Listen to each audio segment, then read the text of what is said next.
हरे कृष्णा कृष्णा कृष्णा हरे हरे, हरे राम राम राम हरे हरे। हरे कृष्णा। आप सभी भक्तों का हार्दिक स्वागत है आज की श्रीमद् भागवतम की इस कक्षा में। स्वागतम सुस्वागतम। और हम चर्चा कर रहे हैं श्रीमद् भागवतम के तृतीय स्कंद के 27वें अध्याय पर। तो जल्दी से हम रिकैप करते हैं, कल हमने क्या पढ़ा था। कल हम पढ़ रहे थे कि प्रकृति के ऊपर किस प्रकार से हम अपना प्रभुत्व जताना चाहते हैं, और इस प्रभुत्व जताने की इस टेंडेंसी के कारण हम संसार चक्र में और फंसते चले जाते हैं। और कल हमने ये भी चर्चा की थी कि 5 इंद्रियां 5 घोड़े के समान होती हैं, और उस पर मन जो है वो लगाम के समान होता है, और उसके ऊपर जो सारथी बैठा होता है, जो जिसके हाथ में वो लगाम होती है, वो बुद्धि है। और ये बुद्धि किसको चला रही है? ये शरीर रूपी रथ को चला रही है, जिसमें आत्मा रूपी एक पैसेंजर बैठा हुआ है। तो वास्तव में आत्मा केवल एक मुसाफिर है और शरीर को चलाने वाली बुद्धि। तो कल हमने ये पढ़ा कि वास्तव में पाप कर्म आत्मा कभी करती ही नहीं है, आत्मा कर ही नहीं सकती। आत्मा तो सच्चिदानंद रूप है ना, तो सच्चिदानंद होने के कारण उसके अंदर तो पाप करने की प्रवृत्ति ही नहीं है। ये पाप कृत्य कौन करता है? ये बुद्धि कराती है, इंद्रियां कराती हैं, मन कराता है। इनकी साठ गांठ हो जाती है, लेकिन ब्लेम सारा आत्मा को आ जाता है। कर्मों को तो आत्मा को भुगतना पड़ता है। लेकिन ये केवल उनके साथ होता है जो लोग अपने आप को शरीर माने बैठे हैं, जो इस बात को समझते हैं कि हम शरीर नहीं हैं, हम तो आत्मा हैं, हम तो प्रभु के अंश हैं। तो उनके साथ ऐसा नहीं होता। इसीलिए यहाँ पे बताया गया था कि प्रकृति पर अधिकार जताने की अपनी मनोवृत्ति के कारण हमें संसार चक्र में घूमना पड़ता है। तो इसी श्रृंखला में हम पढ़ेंगे आज श्रीमद् भागवतम तृतीय स्कंद 27वां अध्याय, श्लोक संख्या 5 से प्रारंभ करेंगे।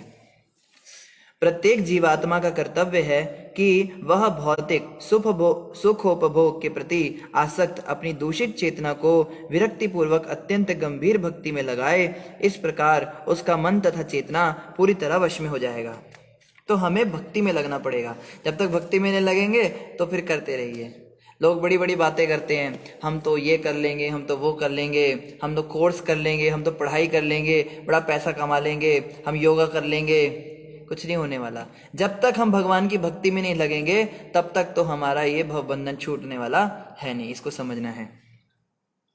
और आगे कह रहे हैं, मनुष्य को योग पद्धति की संयम आदि विधियों के अभ्यास द्वारा श्रद्धालु बनना चाहिए, और मेरे कीर्तन तथा श्रवण द्वारा अपने आप को शुद्ध भक्ति के पद तक ऊपर उठाना चाहिए।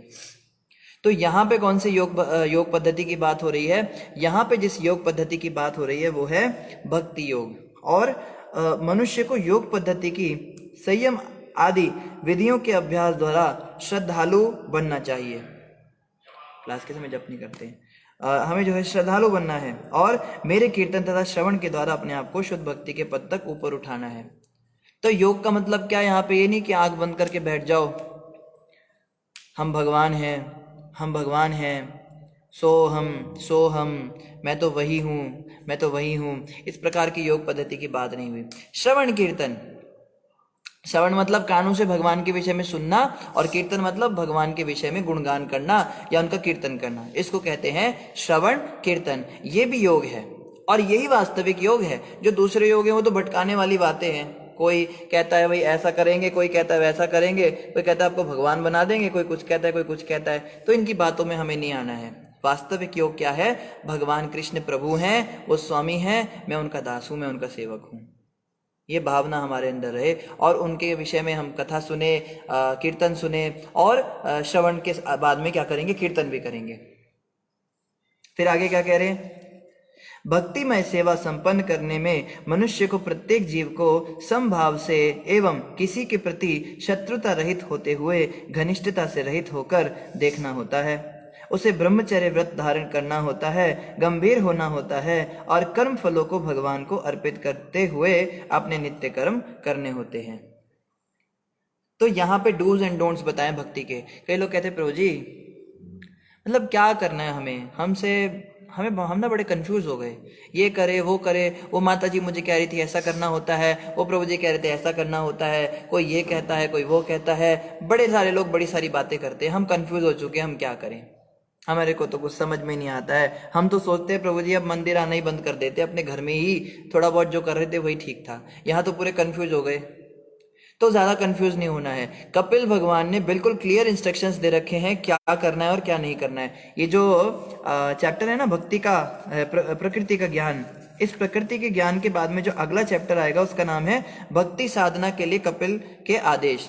तो ये चैप्टर और अगला चैप्टर जो भागवत का है ये बहुत इंपॉर्टेंट है उन लोगों के लिए जो जानना चाहते हैं करना क्या है हमें, हम कैसे आगे बढ़े भक्ति में, क्या करें, मतलब व्रत धारण करें, नियम कौन से करें, जप करें, तप करें, क्या करें। तो इस श्लोक में बता रहे कुछ बातें। जैसे पहले बताया, भक्ति में सेवा संपन्न करने में मनुष्य को प्रत्येक जीव को समभाव से देखना होगा। पहली चीज समभाव से देखना होगा।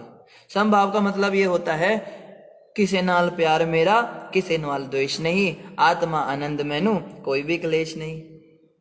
किसी से प्यार नहीं करना, किसी से द्वेष नहीं करना। प्यार का मतलब ये नहीं कि जूते मारने लोगों को, प्यार का मतलब होता है कि अटैचमेंट नहीं रखना, मोह नहीं रखना।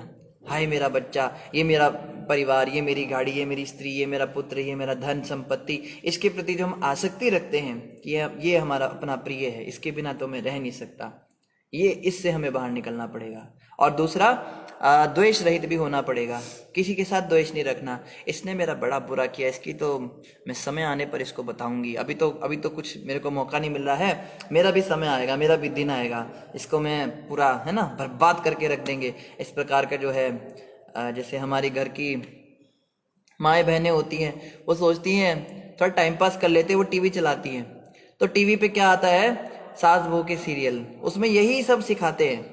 भाई वो जो है, वो बहू आई, उसने सास के साथ ऐसा किया, सास ने क्या किया, वो एक पता नहीं एक सीरियल देख रहे थे, उसमें वो जैसे गृह लक्ष्मी प्रवेश करती है, घर में कोई आती है बहू, तो वो रखते हैं ना, परात रखते हैं, उसके अंदर लाल लाल कुछ होता है, रोली होती है, उस पे उसके चरण छापती है, वो आती है, तो उसमें उस सास ने कांच पीस के मिला दिया, और उस लड़की के पैर जो हैं कट गए उससे, और खून निकल रहा है या रोली निकल रही है पता नहीं लग रहा है, और सब ऐसे ऐसे करके देख रही है। ये सब सिखाया जाता है कि आपको बदला लेना है ना अगर किसी अपनी बहू से, तो आप ऐसे बदला लीजिए।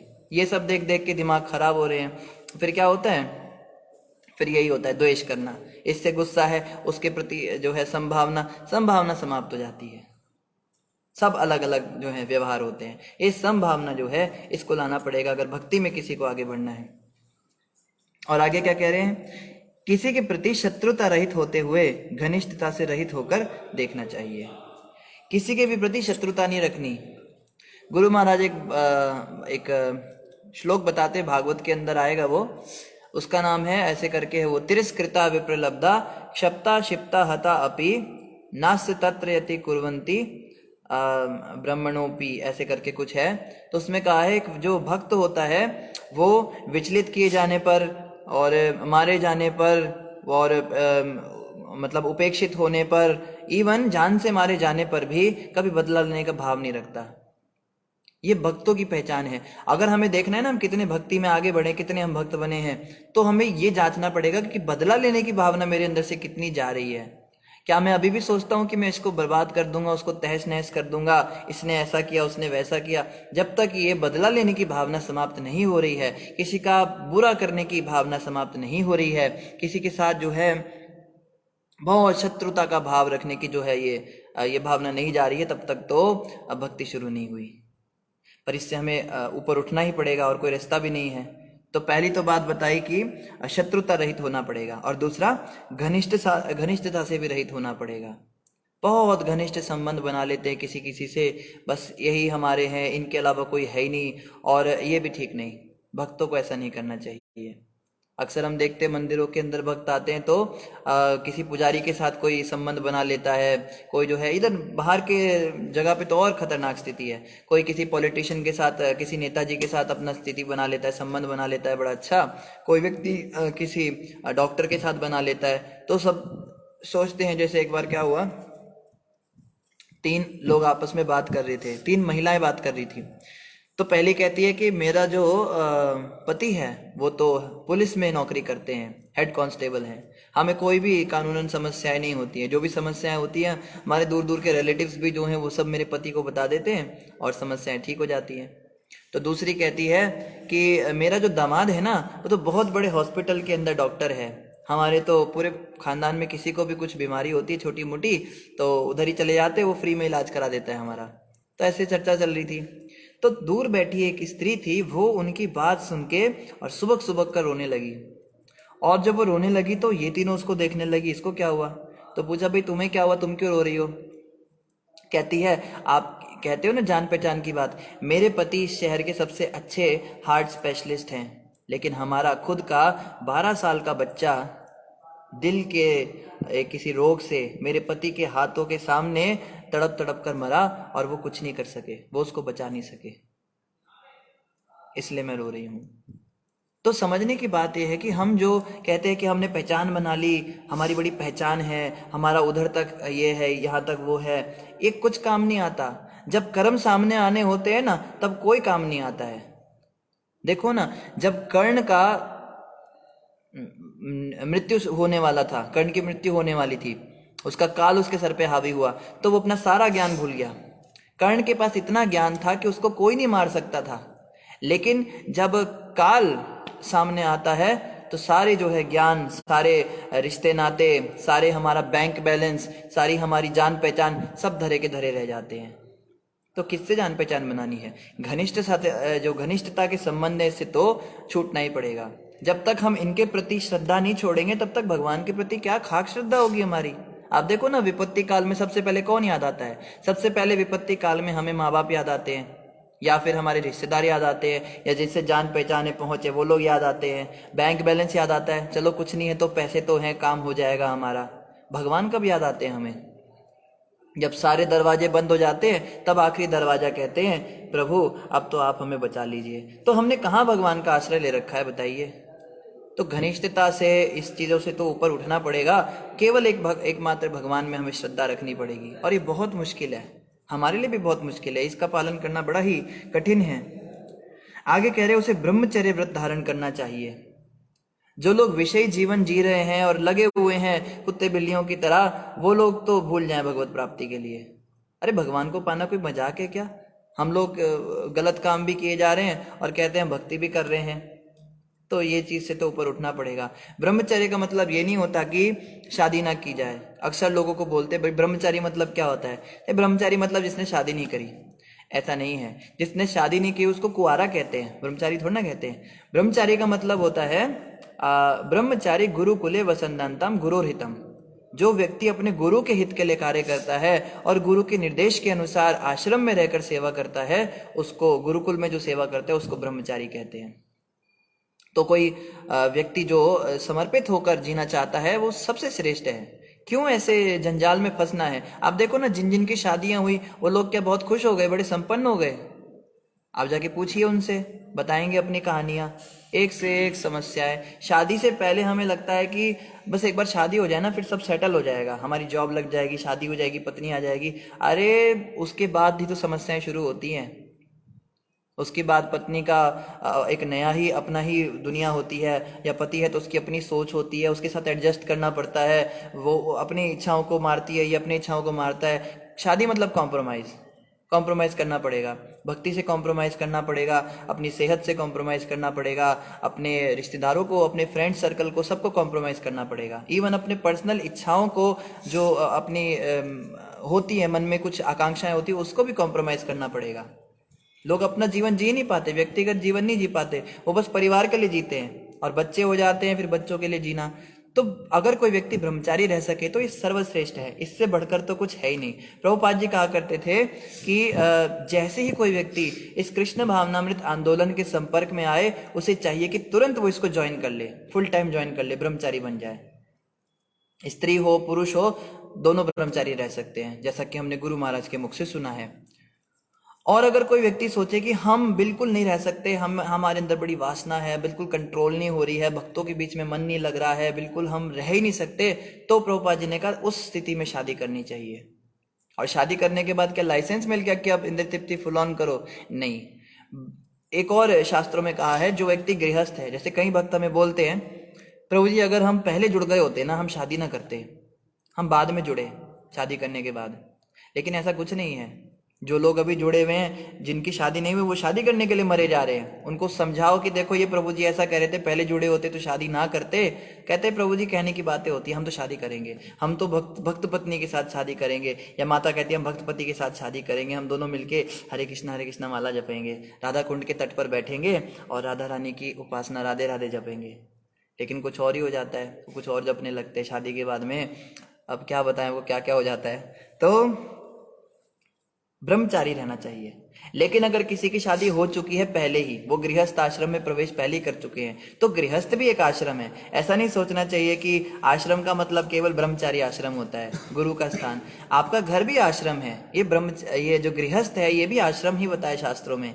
लेकिन गृहस्थ आश्रम वो है जिसके अंदर गृहस्थ लोग गृहस्थी के नियमों का पालन करें। जो बेलगाम घोड़े के समान कभी भी खा रहे हैं, कभी भी सो रहे हैं, कभी भी उठ रहे हैं, गुरु जी को बस खाली अपना दर्शन देने के लिए साल में एक बार चले जाते हैं व्यास पूजा पे, वहां से नाच के और जय जय गुरुदेव के नारे लगा के, और पूरे 364 दिन तक कोई मतलब ही नहीं, एक दिन बस खाली वहां चले जाते हैं। ऐसे जो गृहस्थ हैं वो सो कॉल्ड गृहस्थ हैं। ऐसा नहीं करना। अगर कोई गृहस्थ भी है तो बताया गया है एक नारी ब्रह्मचारी, जो किसी एक स्त्री के साथ संतुष्ट रहता है पुरुष, उसको भी ब्रह्मचारी कहा जाता है। या स्त्री अगर केवल अपने पति के साथ ही रहती है तो उसको भी ब्रह्मचारी नहीं कहा जाएगा। मर्यादा में होना चाहिए संबंध, कि संतान उत्पत्ति के अलावा कि हमारा पुरुष स्त्री का संबंध ना हो। इस प्रकार के नियमों का अगर हम पालन करते हैं तो हम भी ब्रह्मचारी हैं। लेकिन क्या ये हो पाता है? इसीलिए कोशिश करनी चाहिए कि अगर कोई व्यक्ति की शादी नहीं हुई है तो वो क्यों झंझट ले। पर चलो अगर नहीं रहा जा रहा, कुछ हो रहा है तो भी कोई बात नहीं। प्रभुपाद जी ने कहा है शादी करने के बाद में भगवत धाम जाने के 50% हमारे चांसेस तुरंत घट जाते हैं। जैसे पहाड़ पे 2 व्यक्ति चढ़ रहे हैं, एक व्यक्ति तो जो है वो सीधा ऊपर चढ़ता जा रहा है, उसने कुछ पहन नहीं रखा, मतलब कपड़े पहन रखे पीछे कुछ नहीं। दूसरा व्यक्ति उसने बहुत बड़ा बोझा लाद रखा है और वो धीरे धीरे चढ़ रहा है, बहुत उसके पीठ पे वजन है। तो पार तो दोनों लगेंगे, पहाड़ पर ये भी चढ़ेगा, पहाड़ पर वो भी चढ़ेगा, लेकिन इसके पीछे कोई आगे है नहीं, कोई वजन है नहीं, तो ये फटाफट चढ़ जाएगा। लेकिन दूसरा व्यक्ति जो है उसको सामान को लेकर चढ़ना पड़ेगा, तो उसको समय ज्यादा लगेगा, मेहनत ज्यादा लगेगी, चढ़ तो वो भी जाएगा। तो गृहस्थ जीवन का मतलब होता है पूरे परिवार को लेके भक्ति करना। फैमिली पैक है, एक फैमिली पैक आता है ना उसका कोल्ड ड्रिंक का, वो देखो फैमिली पैक वाला भारी होता है, और जो सिंगल पैक होती है वो छोटी होती है, उसको आप कहीं भी जेब में डाल के ले जाओ। फैमिली पैक को ले जा सकते हो कहीं भी। तो जो फैमिली को लेके पूरा भक्ति करने की सोच रहे हैं, अब पत्नी अपने ही मिजाज की है, या अगर स्त्री भक्त है तो पति अपने ही मिजाज के हैं, बच्चों को तो अब बात ही मत कीजिए। बच्चों से भक्ति कराना मतलब गधे के सिर पे सींग उगाने जितनी मेहनत लग जाती है। बच्चे को बोलो बेटा जप किया अगर, हाँ ठीक है। हमने देखा भागवतम कक्षा चल रही है अंदर मंदिर में, और सारे बच्चे बाहर सीढ़ियों पे बैठे हैं मंदिर के, और सभी मोबाइल में गेम खेल रहे हैं। उनको पूछो भैया यहाँ क्यों बैठे? अरे मम्मी पापा वो अंदर लेक्चर सुन रहे हैं, हमें तो कुछ समझ नहीं आता, हम गेम खेल रहे हैं बाहर बैठ के। या जो बच्चे अगर मंदिर में आ भी जाते तो बस वो भागते हैं, इधर दौड़ते हैं, कोई मतलब नहीं। तो कैसे आप कह सकते हो कि भगवत प्राप्ति हो जाएगी? हमारे एक आचार्य थे, उनका नाम था शिला भक्ति सिद्धांत सरस्वती ठाकुर। शिला भक्ति सिद्धांत सरस्वती ठाकुर नैष्ठिक ब्रह्मचारी थे, जीवन में कभी किसी स्त्री का स्पर्श नहीं किया उन्होंने। और उनको लोगों ने कहा कि आप खुद तो चलो जो हो सो हो, आप हमारे भारत के युवा वर्ग को सन्यासी क्यों बना रहे हो? अरे ये सारे के सारे सन्यासी बनकर बेकार हो जाते हैं, मंदिर के अंदर कुछ काम धाम नहीं करते, बाहर रहेंगे, देश की आर्मी में भेजो इनको, देश की उसके लिए भेजो। उस समय भारत आज़ादी का आंदोलन चल रहा था, इनको आज़ाद हिंद सेना में भर्ती कराओ, इनसे कुछ काम कराओ। ये परिवार के लिए भी कुछ नहीं करते, देश समाज के लिए भी कुछ नहीं करते, निठल्ले होके जो है आश्रमों में बैठ जाते हैं, ये क्या फायदा है? तो उन्होंने एक बात बोली कि देखो, अगर आप मुझे इस बात की गारंटी दो कि जो बच्चा, जो संतान मुझसे पैदा होगी वो भक्त संतान होगी और भगवत प्राप्ति करेगी, तो मैं आज के आज 100 बच्चे पैदा करने को तैयार हूं। ये भक्ति सिद्धांत प्रभुपाद ने कहा था। लेकिन क्या इस बात की गारंटी है? कितने लोगों के बच्चे भगवत प्राप्त होते हैं बताइए? संतों जैसा आचरण बचपन से बिल्कुल भक्ति भजन में होते हैं, कहाँ देखने को मिलता है? तो कहने का भाव यही है कि अगर हम मर्यादा में रहकर स्त्री पुरुष जो है साथ में रहकर भक्ति करते हैं घर में भी, तो वो भी ब्रह्मचर्य का ही माना जाएगा। हमारे गुरु महाराज अपने सारे गृहस्थ शिष्यों को एक नियम बताते हैं कि पति पत्नी को अलग अलग सोना चाहिए। अलग अलग कमरों में अगर रहें तो और भी अच्छा।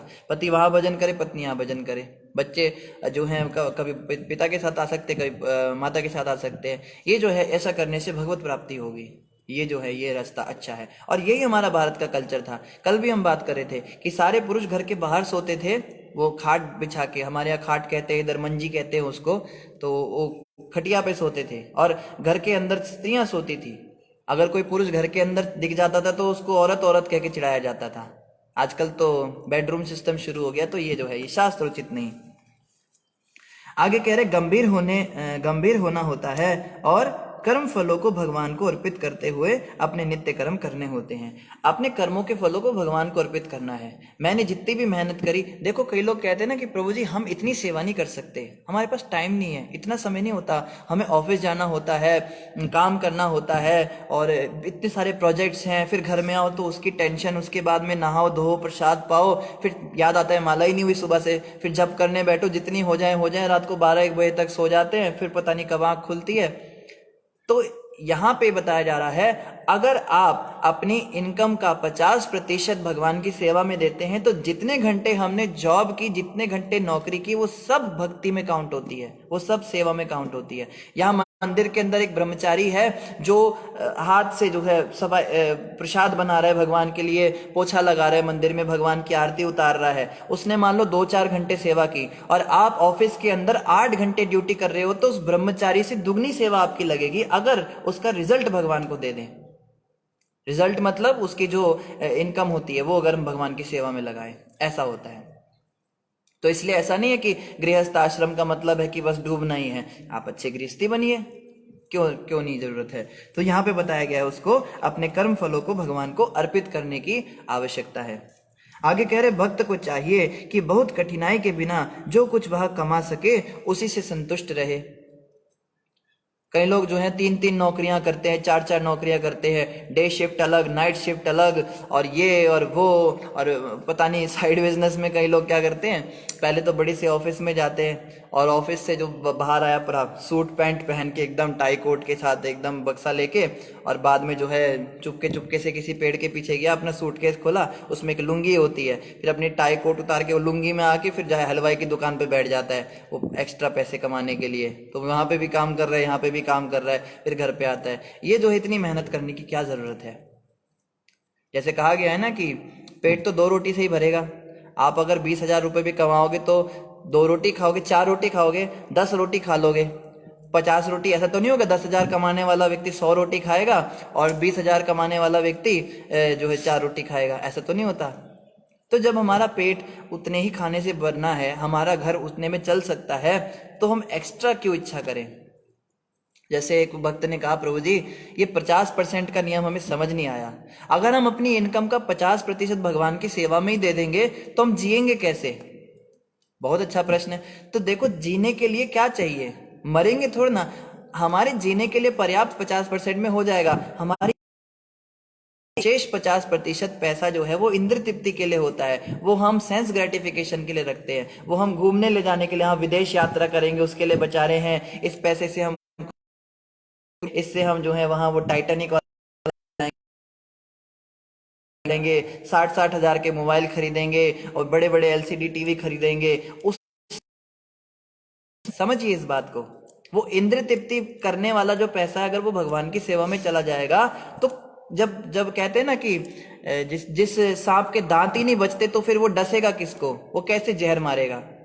तो घर के अंदर जो ये माया है ये सांप के समान है ना, डसती हमको, इसके दांत ही टूट जाएंगे, फिर कैसे डसेगी। जब इंद्र तृप्ति के पैसे ही चलेगा, मन तो करेगा ना बड़ा टीवी ले लें, बड़ा घर ले लें, पैसे ही नहीं है जी कैसे लेंगे। तो हो गया ना, ये बुद्धिमानी है। ये इसका उत्तर है कि कहते हैं ना, एक अंग्रेजी में एक कहावत है, God has enough for your need but not for your greed. Need में और ग्रीड में अंतर समझना है, क्या मेरी आवश्यकताएं हैं और क्या मेरी लग्जरी है, क्या मेरी सुविधाएं हैं। बहुत ज्यादा सुविधाओं के बिना भी जीवन जिया जा सकता है। तो यहाँ पे बताया जा रहा है कि भक्त को चाहिए कि बहुत कठिनाई के बिना जो कुछ कमा सके उसी से संतुष्ट रहे। थोड़ी मेहनत करने पे जो कमाई आ रही है और एक्स्ट्रा टाइम जो है वो भगवान में दे। जैसे जब हम इस संसार में आए थे तो भगवान ने हमें 24 घंटे दिए थे, ये 24 घंटे कैसे दिए थे? ये 8 के हिसाब से दिए थे। 8 घंटे हमारे शरीर के लिए, उसमें हम खाए पिए नहाए धोएं शरीर के काम पूरे करें। 8 घंटे दिए थे परिवार के लिए, समाज के लिए, उसमें हम सेवा करें, किसी की घर वालों के साथ टाइम स्पेंड करें, जॉब करें, नौकरी करें, काम धंधा करें, पढ़ाई करें, लिखाई करें, जो भी करना है।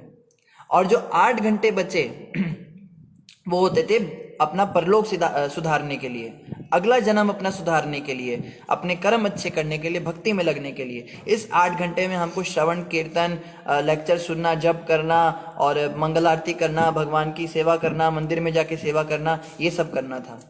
अब कालांतर में क्या हुआ, जो 8 घंटे हमारे सोने वाले और खाने वाले थे उसमें हमें लगने लगा कि हमें और ज्यादा जरूरत है, तो परिवार वाले से तो हमने कुछ छेड़छाड़ किया नहीं, जो भगवान के 8 घंटे थे उसमें से हम कटौती करके इसमें डालते गए। फिर जो परिवार के साथ घूमने फिरने की और पैसे कमाने की वो था 8 घंटे, वो भी कम पड़ गए, तो भगवान वाले 8 घंटों में से वो भी हमने चोरी कर लिए, और कर करके कितना छोड़ दिया। लास्ट में कहते हैं प्रभु को तो सच्चे दिल से बस 1 सेकंड के लिए याद कर लो ना, वही बहुत है। भगवान को वही, भगवान उसी में संतुष्ट हैं।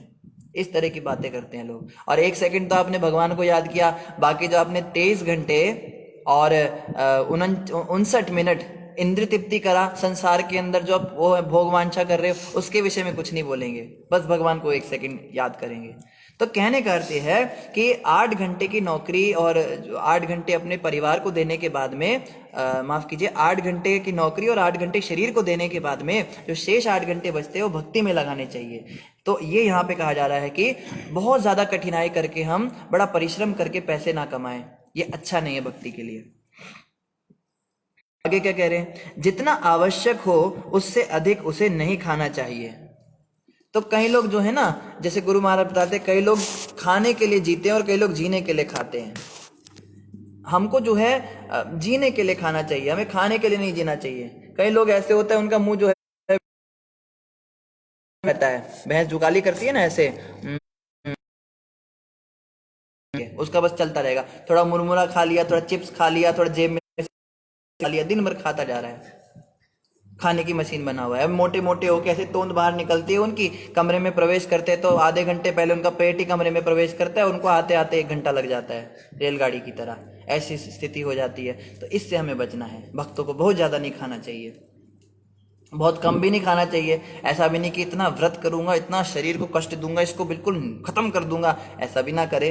ऐसा करेंगे तो फिर शरीर बिल्कुल ही बेकार हो जाएगा, फिर भक्ति कैसे करेंगे। एक भक्त जो थे वो एकादशी का दिन था तो वो बिस्तर पे पड़े हुए थे, उनको बोला प्रभु जी पूरा दिन सोते रहना है क्या, एकादशी का दिन है, कुछ जप करो, कुछ साधना करो, कुछ सेवा करो। तो नहीं नहीं नहीं, मेरा निर्जला व्रत है, मेरी कैलोरीज जो है वो बचा रहा हूँ, मैं अपनी एनर्जी सेव कर रहा हूँ, अगर मैं कुछ काम करूंगा तो मुझे प्यास लगेगी, मेरा व्रत टूट जाएगा। भाई तो ऐसा कैसा व्रत कर रहा है, तो भगवान की सेवा में लग नहीं रहा है, तो सो रहा है पूरे दिन भर पड़ के। ऐसे व्रत नहीं करने हमको। ये व्रत से अच्छा है भाई खाओ पियो, अपना जो भी फ्रूट्स हैं वो दूध वगैरह लो और सेवा करो, जप करो, है ना। तो ये है, बहुत कम भी नहीं खाना और बहुत ज्यादा भी नहीं खाना, बैलेंस होना चाहिए। आगे कह रहे हैं उसे एकांत स्थान में रहना चाहिए और सदैव विचारवान, शांत, मैत्रीपूर्ण, उदार तथा स्वरूप सिद्ध होना चाहिए।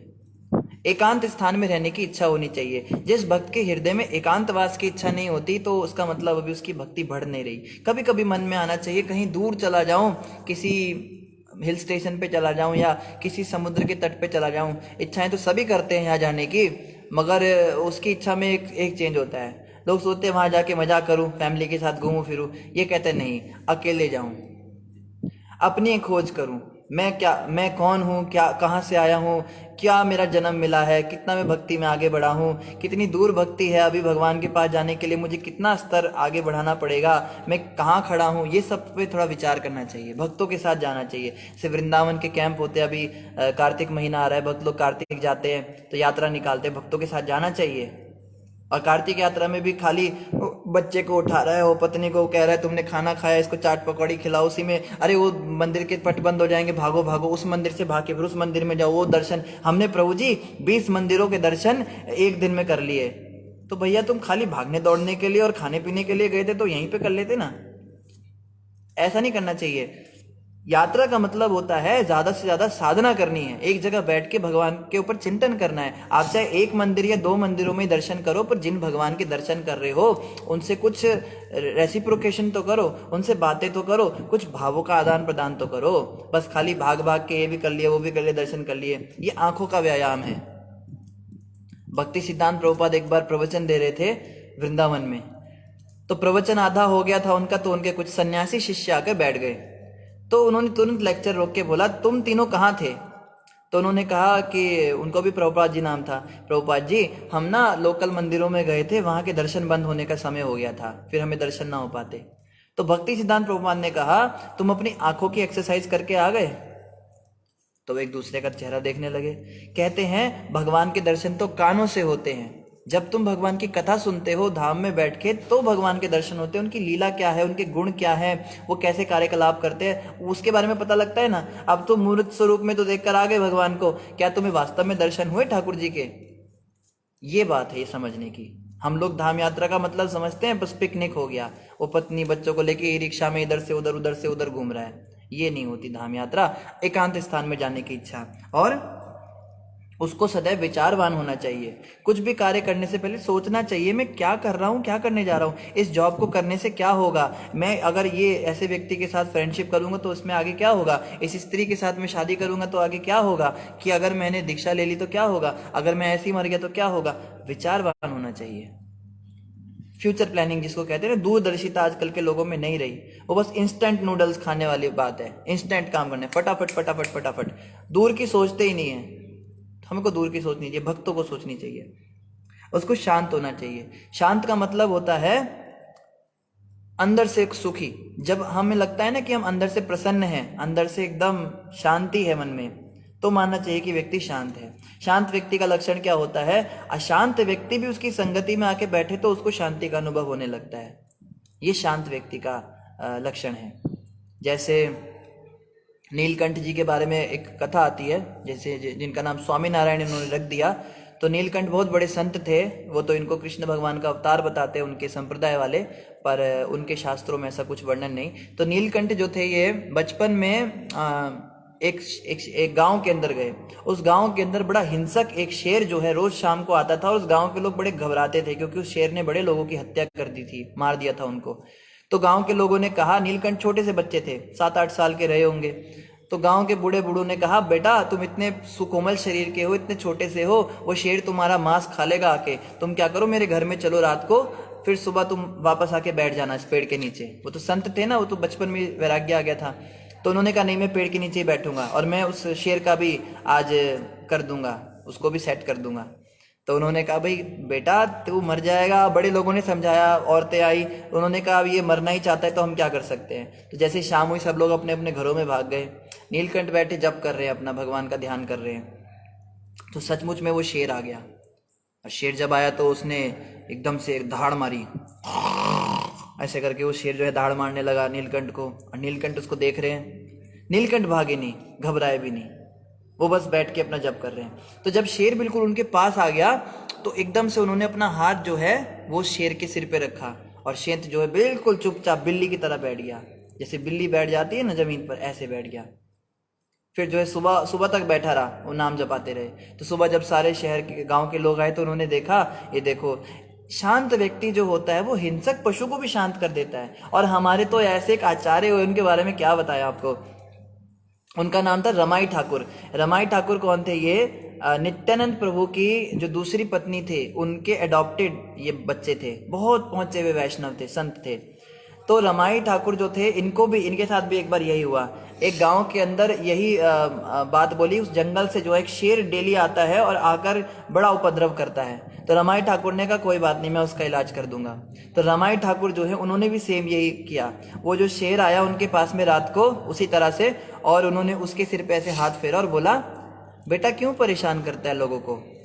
और वो शेर का वो शेर हिंसक पशु, वो उनके चरणों में बैठ के उसकी आंखों से आंसू आने लगे, रो रहा है। कहते देख तूने कितना लोगों को परेशान किया, बड़े प्यार से उसके सिर पे हाथ सहला रहे हैं, जैसे कोई कुत्तों को सहलाते हैं ना, ऐसे वो शेर को सहला रहे हैं। और कहते हैं कि देख तूने कितनों को परेशान किया, कितने तूने अपराध किए हैं इस गांव के अंदर, तूने कितनी हिंसा की है, छोड़ दे हिंसा को, अच्छी बात नहीं है, भगवान की भक्ति कर। और इतना ही नहीं, उस शेर को बोला तेरे को मैं शिष्य बनाता हूं अपना, उस शेर को दीक्षा दे दी, और वो शेर जो है वो शिष्य बन गया उनका। और उसको बोला बेटा आज के बाद मांस नहीं खाना, और वो शेर शाकाहारी हो गया। सोचिए, उस गांव के लोग आकर उनको अपने हाथ से खिलाते थे भोजन, ऐसी हालत हो गई थी। और वो शेर किसी को कुछ नहीं कहता था, हिंसक पशु, और वो उनके शिष्य बन गए थे। एक और भी थे, उनका नाम था रसिक मुरारी, रसिकानंद प्रभु, वो भी बहुत बड़े वैष्णव। उन्होंने हाथी को दीक्षा दी थी। एक हाथी जो था वो भी ऐसे हिंसक था, बड़ा उपद्रव करता था, तो उन्होंने उस हाथी के मस्तक पर हाथ रखा था, उसके और वो जो है शांत होकर बैठ गया, और उसको बोला कि तू बेटा तू ऐसे मत किया कर। तो उसको भी सहलाते हुए उन्होंने रसिक मुरारी ठाकुर ने कहा कि आज से मैं तेरे को दीक्षा देता हूँ, तू मेरा शिष्य है, तेरा नाम गोपाल। तो उनका नाम गज गोपाल दास पड़ा। गज गोपाल दास जो थे ये बड़े शिष्य बन गए उनके। और गज गोपाल दास इतने अच्छे शिष्य थे, अपने गुरु के आगे पीछे घूमना, गुरुजी उनको प्रेम से बुलाया गज गोपाल, तो एकदम भागते हुए आते थे, गुरुजी के चरणों में आके बैठ जाते थे, और गुरुजी जितना खिलाते थे बस उतना खाते थे। तो हाथी होता है, अब शिष्य बन गया तो गुरु के साथ ही रहेगा, तो आश्रम का सारा अन्न खत्म होने लगा। तो बाकी शिष्यों ने कहा गुरुजी ये आपका जो नया गजगोपाल है ना, ये सारा अन्न ही खा जाता है, हमें खाने को कुछ रहता नहीं। तो बोला बेटा अपने खाने का इंतजाम खुद कर लिया कर। तो उसने ऐसे से सिर हिला दिया हाथी ने। तो गजगोपाल ने क्या करना, किसी की भी दुकान पे चले जाना और पूरी बोरी की बोरी आटे की उठा के आश्रम में पटक देना, किसी के यहाँ से चावल की बोरी पटक देना। अब लोग घबराते भी थे, हाथी है तो कोई कुछ बोल नहीं सकता, उसने पहले कितने उपद्रव किए थे, डर भी लगता था। तो लोगों ने कंप्लेन करी कि आपका जो ये शिष्य है गजगोपाल, ये हमारी दुकान से कुछ भी उठा के ले जाता है। तो उन्होंने बुलाया, उन्होंने बड़े प्रेम से बुलाते थे गजगोपाल, और वो एकदम भागते हुए आता था। बोला बेटा तू भिक्षा किया कर। भिक्षा का मतलब ये नहीं होता कि तू ऐसे कहीं से उठा के ले आएगा, उनसे मांग कर याचना किया कर, और घर से जो व्यक्ति जो तेरे को सामान दे दे उतने में तुझे संतुष्ट रहना चाहिए, भिक्षावृत्ति किया कर। गजगोपाल ने सिर हिला दिया। तो उस दिन के बाद से गजगोपाल ने लोगों के दुकानों पे जाना बंद कर दिया, मतलब दुकानों से उठाना बंद कर दिया। अब गजगोपाल क्या करते थे, किसी की दुकान के आगे जाके बैठ जाएंगे और सुबह से लेकर शाम तक बैठे रहेंगे, और ऐसे उसको देखते रहेंगे बड़ी करुण भरी आंखों से, बड़े भूखे हैं, बड़े बड़े मासूम बन के। तो उस दुकानदार के हृदय में इतनी करुणा द्रवित हो जाता था, वो कहता था इधर आओ, वो सारी बोरियां देता था, 5 बोरी ले जाओ तुम। तो वो बड़े प्रेम से लेकर और अपने गुरु के चरणों में लाके देते थे, फिर गुरुजी उसको बड़े प्रेम से खिलाते थे। ऐसे ऐसे जो है संत महात्मा हिंसक पशुओं को भी शांत कर देते हैं। तो शांति का मतलब होता है जिसका हृदय शांत होता है ना, वो सामने वाले व्यक्ति को भी शांत कर देता है। मनुष्य को तो शांत करना फिर भी आसान है, देखो पशुओं को भी शांत किया हमारे आचार्यों ने। तो शांति जो है ये वैष्णव का एक गुण है, ये हमारे अंदर विकसित होना चाहिए। अगर ये विकसित नहीं हो रहा तो कहीं गड़बड़ है।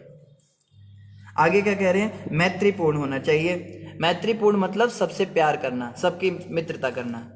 जैसे पांडव थे तो युधिष्ठिर महाराज, अर्जुन, भीम, नकुल, सहदेव, इनके साथ दुर्योधन ने कितना कितना बुरा किया। इनको जलाने की कोशिश करी, इनके खाने में जहर डाल दिया, इनकी पत्नी की बेइज्जती करी, इनको घर से बाहर निकाल दिया।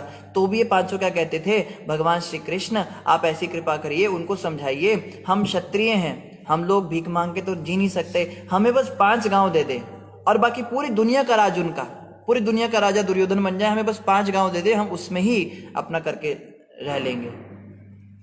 द्रौपदी माता के तो 5 पुत्रों का वध कर दिया इस अश्वत्थामा के बच्चे ने। अश्वत्थामा ने जो है सोते हुए द्रौपदी के 5 पुत्र मार दिए, छोटे बच्चे थे।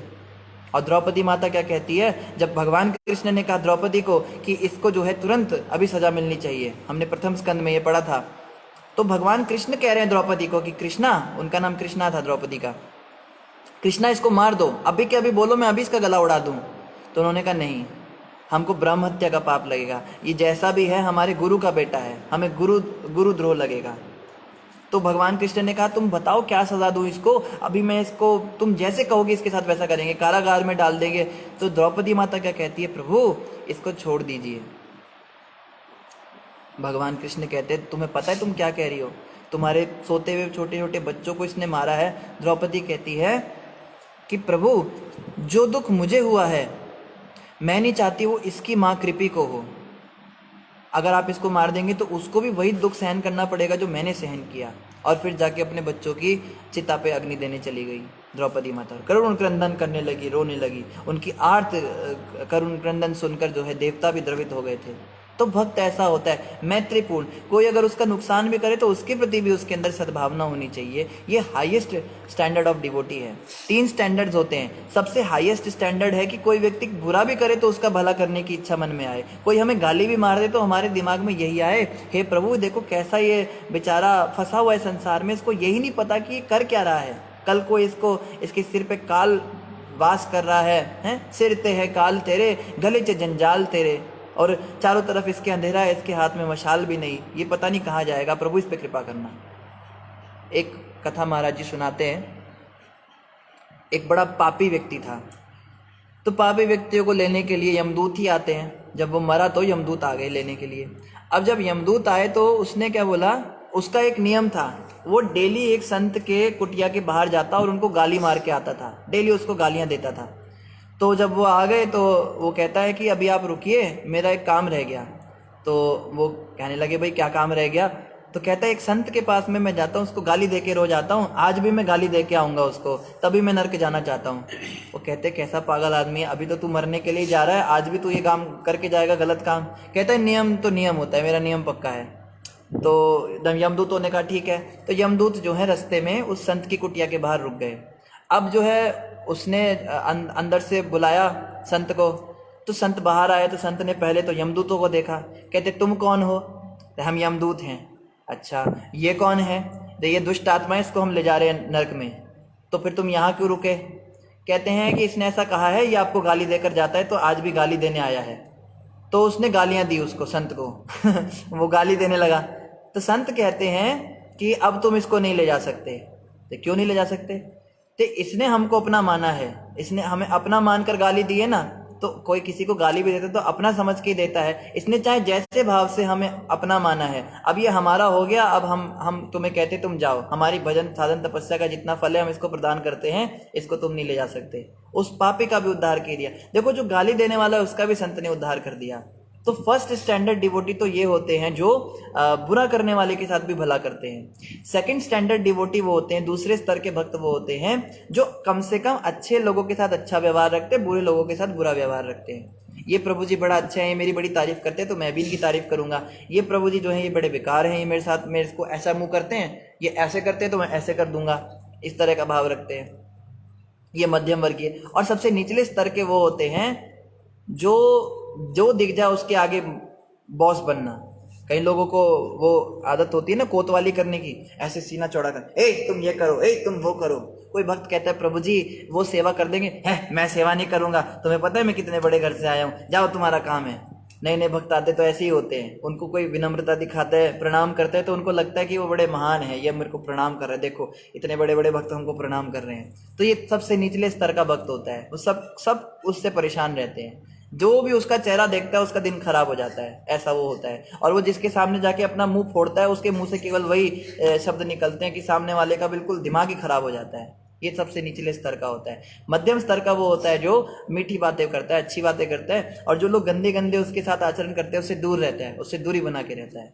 और उच्च स्तर का भक्त वो होता है जो सब पे कल्याण करना चाहता है। तो कम से कम हम मीडियम स्तर तक तो आए, फर्स्ट क्लास तो बहुत मुश्किल है, कम से कम सेकंड तक तो आए।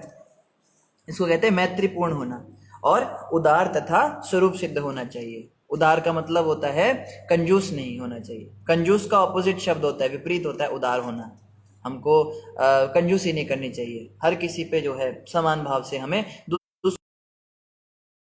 ऐसा भी एक स्तर आना चाहिए कभी जीवन में, ऐसी हमारी भावना होनी चाहिए।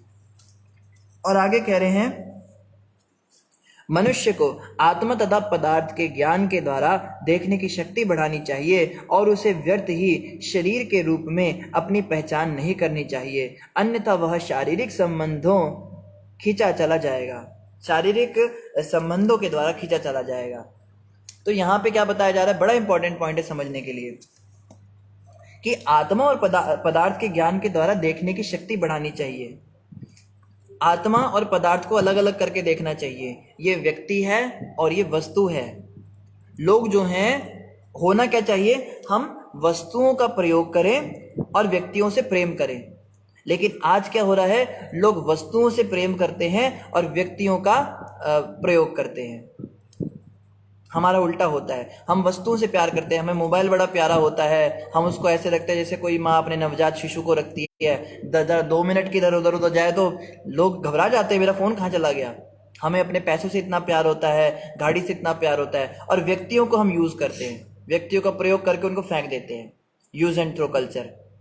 लेकिन होना क्या चाहिए, पदार्थ जो है वो उसको हमें प्रयोग करना है, और व्यक्तियों से हमें प्यार करना है, अपने परिवार के लोगों से, रिश्तेदारों से, आसपास के जो संबंधी सगे संबंधी लोग हैं, इवन अतिथि कोई अनजान व्यक्ति भी, उस पर भी कृपा करनी चाहिए।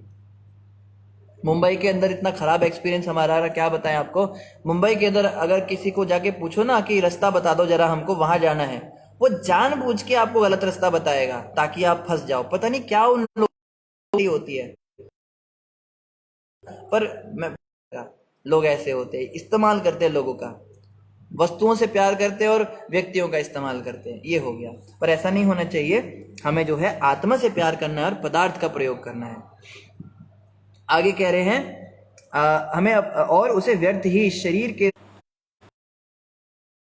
पहचान शरीर के रूप में नहीं करनी चाहिए, उसको ही समझना चाहिए मैं शरीर नहीं, मैं तो आत्मा हूँ, इस प्रकार से उसकी भावना हो, अन्यथा वह शारीरिक संबंधों के द्वारा खींचा चला जाएगा। नहीं तो फिर क्या होगा, कभी माँ रोएगी, कभी पत्नी रोएगी, कभी बच्चा रोएगा, कभी कुछ होगा, कभी कुछ होगा, भगवान को छोड़ के केवल इसी में लगा रहेगा, सगे संबंधियों में लगा रहेगा। संसार के कहा ना, जैसे महाराज जी एक बड़ा सुंदर एक भजन सुनाते हैं, उसमें कहते हैं, तू रोज कमा कर लाता गया और खाने वाले खाते गए, जब काया निर्बल होने लगी वे तुझको ही आंख दिखाने लगे, सब कुछ इन पर कुर्बान किया पर मन की प्यास बुझा ना सका, दुनिया भी तो तेरी बन ना सकी, भगवान को अपना बना ना सका, तेरा लोक गया परलोक गया, तू मानव तन कुछ पा ना सका, दुनिया भी तो तेरी बन ना सकी, भगवान को अपना बना ना सका। बहुत आवश्यक है समझना। तूने, आगे बड़ा लंबा है, कहते हैं, तूने साथी कहीं बनाए थे, कहीं मोह के जाल बिछाए थे, तू उलझ गया इस उलझन में, उलझन से बाहर आ ना सका, और दुनिया तो हमारी बन नहीं सकी। जिस घर वालों को हम इतना प्यार करते, नाते रिश्ते वालों को इतना प्यार करते, पत्नी को कितना भी बढ़िया से बढ़िया आइटम दे दो, उसकी एक ही कंप्लेंट रहती है, मेरे पति जो है ना वो मेरा ध्यान नहीं रखते। और पत्नी जो है पति की सेवा कर करके मर जाए, कितना भी उसके लिए कर दे, उसको खाने बना के उसको टिकड़े खिलाए, उसको दिन भर उसका सेवा करे, और पति क्या कहता है, ये जो है इसने क्या किया मेरे लिए, ये तो अपने फैशन में लगी रहती है। माँ बाप बच्चों का कर करके मर जाते हैं, बचपन से लेके बड़े होने तक उनको इतना बड़ा करते हैं, और बेटा एक लाइन में सारा खत्म कर देता है कि आपने ऐसा भी क्या बड़ा कर दिया, ये तो हर माँ बाप करते हैं अपने बच्चों के लिए, ऐसा भी क्या महान काम कर दिया आपने। यही सुनने के लिए हम इतनी मेहनत करते हैं। अब देखो ना, कोई व्यक्ति अपनी लड़की की शादी कराता है तो अपनी लड़की की अच्छा होगा, दहेज भी देगा पूरा प्रॉपर, सबके लिए गिफ्ट्स जाएंगे, दादी मौसी सास नानी सबके लिए बढ़िया बढ़िया चीजें जा रही है, सोने के अलग अलग चीजें जा रहे हैं, और लड़के वाले ढूंढते हैं कहाँ पे कोई छोटी सी कमी रहेगी, बोलेंगे आपको इतना भी नहीं पता, इसकी परदादी सास जिंदा थी, उसके लिए आपने कुछ नहीं भेजा, आपको उनकी कोई कदर नहीं है, और देखो वो नाराज हुई बैठी, नाक फुला के बैठी है, वो नहीं आएगी शादी में, अब जाइए उसको मनाइए। अब उसको दादी सास को पहले पूजना पड़ता है, उसको और गिफ्ट देने पड़ते हैं, उसकी आरती उतारनी पड़ती है, तो वो मुंह चढ़ा के बैठती है। इस दुनिया के अंदर ऐसा है, आप कर करके मर जाइए, लेकिन लोग कभी भी संतुष्ट नहीं होने वाले, चाहे हमारी पत्नी है, चाहे हमारा पति है, हमारे माता पिता हैं, हमारे बच्चे हैं, हमारे सगे संबंधी रिश्तेदार हैं, कोई व्यक्ति यहाँ संतुष्ट नहीं होने वाला। दुनिया भी तो तेरी बन ना सकी, दुनिया कभी किसी की ना बनी है ना बनेगी, और भगवान को अपना बना ना सका, भगवान को तो पहले ही छोड़ दिया था, भगवान का नाम तो जपा नहीं, हरे कृष्ण कृष्ण कृष्ण हरे हरे, हरे राम राम राम हरे हरे, इस महामंत्र का तो जप किया नहीं, बस दिन भर पत्नी बच्चे पत्नी बच्चे बच्चे बच्चे पत्नी पत्नी, बस यही मंत्र का बताइए। तू रोज कमा कर लाता गया, खाने वाले खाते गए। जब काया निर्बल होने लगी, वे तुझको ही आंख दिखाने लगे। सब कुछ इन पर कुर्बान किया, की प्यास बुझा ना सका। दुनिया भी तो तेरी बन ना सकी, भगवान को अपना बना ना सका। तो इस बात को हमें समझना है कि हमें समझना है और विचारवान होना है। उदार के बाद स्वरूप सिद्ध होना है। तो ये सारे गुण जो है हमारे अंदर विकसित होने चाहिए धीरे धीरे भक्ति करके। अगर ये विकसित नहीं हो रहे हैं तो बड़ी समस्या है, हमें इस पे कार्य करना है। इन्हीं शब्दों के साथ आप सभी का धन्यवाद। हरे कृष्णा। और अगर किसी का कोई प्रश्न है तो आप कमेंट पर पूछ सकते हैं। और वैकुंठ प्रभु ने आज के महाराज जी के प्रवचन का लिंक डाल दिया है, तो आप सब उसको भी अवश्य सुनिए। और ग्रुप का भी लिंक डाल दिया है, तो जो भक्त ग्रुप में ज्वाइन करना चाहते हैं वो ग्रुप में भी अवश्य ज्वाइन कर सकते हैं। अशोक जी कह रहे हैं महाराज दर्शन देने के लिए धन्यवाद। आपका भी धन्यवाद अशोक जी। दर्शन तो भगवान के होते हैं ये कभी कभी। वैकुंठ प्रभु कह रहे हैं सुबह रोज 5 बजे जप करने वाले अशोक प्रभु की जय। तो अशोक प्रभु जी हमारे बड़ी मेहनत करते, सुबह सुबह 5 बजे सभी भक्तों को फोन करते हैं और जगाते हैं, जागो जीव जागो, जीव जागो, जप करो, भगवान का जाप करो। लेकिन ज्यादातर तो फोन कॉल उनकी जो है वेस्ट ही चली जाती हैं। व्हाट्सएप पे कॉल होता है, आधे वक्त तो इंटरनेट ऑफ करके सोते। इतने महान है हमारे वक्त, इंटरनेट ऑफ कर देते रात को ताकि सुबह कॉल ना आ सके व्हाट्सएप की और जप ना करना पड़े। खुद तो उठेंगे क्या, अपना अलार्म लगा के कोई फोन भी ना कर सके उनको। ऐसे महान आत्माएं हमारे ग्रुप में है। तो कोशिश करनी है कि हमें अपना इंटरनेट कम से कम ऑन रखिए ताकि कोई भक्त हमें जगा सके। हम अपने से नहीं जग पा रहे तो कोई हमें जगा दे और जाप कराए। तो सुबह 5 से 7 बजे तक डेली 2 घंटा जाप होता है।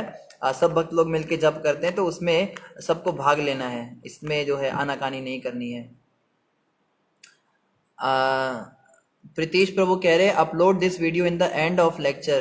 प्रीतीश प्रभु बिल्कुल अब हम अपलोड करेंगे, पहले हम नहीं करते थे। तो ये वीडियो रहेगी, आप बाद में भी इसको देख सकते हैं, शेयर भी कर सकते हैं। कृष्णा इनवाइस पूछ रहे Prabhu ji how to find inner happiness. तो माता हमने इसमें डिस्कस किया था, बीच में ही ये पॉइंट आया था कि उदार होना पड़ेगा। जो व्यक्ति शांति चाहता है ना, कि हमारा मन प्रसन्न रहे, हृदय में शांति रहे, उसको 2 काम करने पड़ेंगे। पहला तो उसको ईर्ष्या खत्म करनी पड़ेगी, द्वेष भावना, इसने मेरा बुरा किया, इसने मेरा बुरा किया। अगर मेरे साथ प्रभु जी ऐसा ना हुआ होता तो आज मैं पता नहीं कहाँ होती। आज मेरी पढ़ाई हो गई होती, मेरे घर में ऐसा माहौल रहा, मैं पढ़ नहीं पाई, या मेरी इस आदमी से शादी हो गई, इस आदमी से जिंदगी करके शादी करके मेरी जिंदगी झटक गई। अगर इसके भला वो दूसरा रिश्ता आया था, मैं उससे शादी कर लेती तो पता नहीं आज मैं भी गाड़ियों में घूम रही होती। ऐसे नहीं सोचना, जो हो गया सो हो गया, आगे की देखनी है। भक्तों को तो बल्कि ये सोचना चाहिए मेरे साथ तो और भी ज्यादा बुरा होना था, लेकिन मैंने भगवान की थोड़ी बहुत भक्ति करी ना, उसके प्रभाव से भगवान ने कष्ट बड़े कम कर दिए मेरे। जहां पैर कटना था वहां पे कांटा चुभ गया। भक्तों की तो ये सोच होती है और ये सत्य बात है। कृष्ण भगवान गीता में कहते हैं स्वल्पम अपयस्य धर्म से त्रायते महतो भयात। अगर इस मार्ग पर कोई थोड़ा सा भी प्रयत्न करता है, थोड़ी भी भक्ति करता है ना, तो बड़े से बड़े खतरे से मैं उसको बचा लेता हूं। तो कभी ये नहीं सोचना चाहिए कि ऐसा हो जाता, वैसा हो जाता, कैसा होता, वैसा होता। जो है अच्छा है। और कई लोग फ्यूचर के लिए टेंशन रहते हैं, ये कैसे करेंगे, वो कैसे करेंगे। तो भगवान पे भी कुछ छोड़ना चाहिए, अपनी ओर से हमें पूरा प्रयास करना है। कहते हैं ना, do your best and pray for the rest. अपनी ओर से पूरी कोशिश करो और भगवान से प्रार्थना करो। तो माता पहली चीज तो ये है, शांत होने के लिए हमें क्या करना है, हमें दुख से बाहर आना पड़ेगा। किसी भी प्रकार के दुख से बाहर आना, हम बड़े दुखी हो जाते हैं। और देखो हमारी तो कर्म थे ना, अभी किसी औरत ने अगर हमें आके गाली मार दी तो मजाल है उसकी कि वो बिना हमारे कर्म के मार सके। हमने कुछ उसको बोला होगा किसी जन्म में, या किसी और को बोला इसी जन्म में, और वो कर्म हमारे ऊपर सामने से आ गया। इसको कार्मिक रिएक्शन कहते हैं। इस संसार में मेरे साथ जो भी बुरा हो रहा है उसका जिम्मेदार केवल मैं हूं। इस बात को समझना है। ये मेरी जिम्मेदारी है कि मेरे साथ बुरा हुआ, ये मेरी जिम्मेदारी, मेरी नौकरी छूट गई, ये मेरी जिम्मेदारी है कोविड फैल गया, ये मेरी जिम्मेदारी है मेरे बच्चे बिगड़ गए, ये मेरी जिम्मेदारी है मेरे पति मेरे को बेकार मिल गया, या मेरी पत्नी बेकार हो गई। ये सारे मेरे अपने कर्मों के फल हैं। जाता है वो व्यक्ति शांत रहता है। अब अपना कर्म तो किसी को बुरा लगता नहीं ना। एक एग्जाम्पल है, थोड़ा सा घिनौना है। जैसे हम पब्लिक टॉयलेट में जाते हैं तो वहां पे अब पहले ही वहां पे कुछ होता है, तो तो हम कितना गंदा सा मुंह बनाते, छी छी छी छी छी, ये तो कितना सैनिटरी कोई वो नहीं है आपके सुलभ शौचालय में, वो पानी निकालता है, वो डालता है, फिर मुंह पे ऐसे कपड़ा बांध करके, और बड़े मुश्किल से वहां पे समय गुजारना पड़ता है, कितना मुश्किल हो जाता है। मतलब 2 मिनट 5 मिनट बैठना भी बड़ा मुश्किल होता है। पर अभी देखो, जैसे कोई क्लीन उसमें जाए और वहां जाके जब वो अपने पेट के अंदर का जो माल है निकालता है उस मसाले को, तो क्या होता है, अब वो सहन करता है, अपने अपना थोड़ा ना किसी को लगता है। कहते हैं कि ये चाहे मल ही क्यों ना हो, अपना हो तो कोई दिक्कत नहीं, दूसरे का हो तो दिक्कत नहीं। तो अपना क्रिएशन है ना, तो उसको सहन आंख बंद करते हैं, तब थोड़ा ना किसी को गालियां मारने जाते हैं। कोई किसी को गाली मारेंगे, देखो अंदर कहेगा भाई आपने ही तो किया है मैडम, हम क्या कर सकते हैं। तो समझ के जब हम किसी बात कर पाते हैं, जब तक हम ये सोचेंगे इसने मेरे साथ बुरा किया, इसने मेरे साथ अन्याय कर दिया, मेरे साथ ऐसा हो गया वैसा हो गया, तब तक हमारे दिमाग में चलता रहेगा, मैं इसके साथ ऐसा कर देती, उसको ऐसा सेट कर देती, उसको 2 चपेट मार देती, तो तब तक दिमाग जो है अशांत रहेगा। लेकिन जब हम ये समझने लगेंगे कि मेरे ही तो कर्म है, तो फिर हम उसको सहन कर पाएंगे। हम ये सोचेंगे भाई अपना ये चलो सहन करते हैं। तो माता शांति का जो है यही सूत्र है, द्वेष भावना समाप्त करनी है, लोगों किसी से द्वेष नहीं करना। जो बुरा कर रहा है कर्म काट रहा है, जिसने मेरे साथ बुरा किया उसने तो अपना कर्म बनाया और मेरा कर्म मैंने काटा, ये समझना चाहिए। तो ऐसा व्यक्ति जो है शांत रह सकता है। और शांति के लिए एक दूसरी बात भी जरूरी है, भगवान की भक्ति हो हमारे जीवन में। अगर हम भगवान के नाम का जाप कर रहे हैं ना, इस विशेष रूप से हरे कृष्ण कृष्ण कृष्ण हरे हरे, हरे राम राम राम हरे हरे, अगर हम मंत्र का जाप करते हैं तो भगवान की शक्ति मिलती है और हम शांत हो पाते हैं। कविता माता भी महामंत्र जप रही हैं, तो आप सभी कृपया करके इस महामंत्र का जाप कीजिए।